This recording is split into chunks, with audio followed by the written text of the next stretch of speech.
KDE Connect promises to bridge the gap between your devices, letting you sync notifications, files, and even control your desktop from your phone.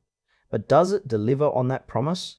Let's dive into what this app really offers. KDE Connect is designed to seamlessly integrate your Android devices with your Linux desktop, allowing for a unified experience. You can receive notifications from your phone on your computer, share files effortlessly, and even use your phone as a remote control for presentations or media playback. The setup process is surprisingly straightforward, which is a plus for users who might not be tech savvy.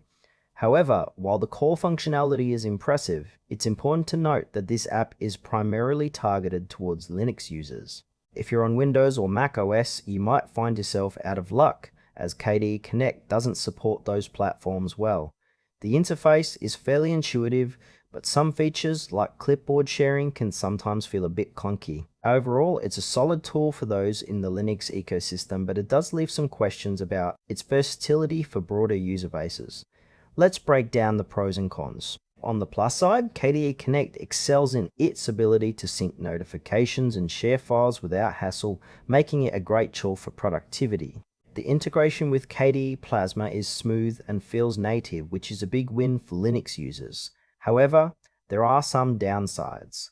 The biggest concern is the lack of support for non-Linux systems, which limits its appeal. Additionally, some users have reported occasional connectivity issues, which can be frustrating when you're trying to work efficiently. And while it's free, the fact that it's reliant on a Linux environment might deter a lot of potential users who are on different platforms.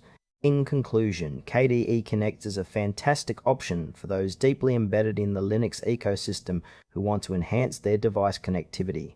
If you're a Linux user, it's definitely worth a try. But for those on Windows or Mac OS, you might want to explore alternatives that offer cross-platform support. Overall, it's a solid tool with room for growth.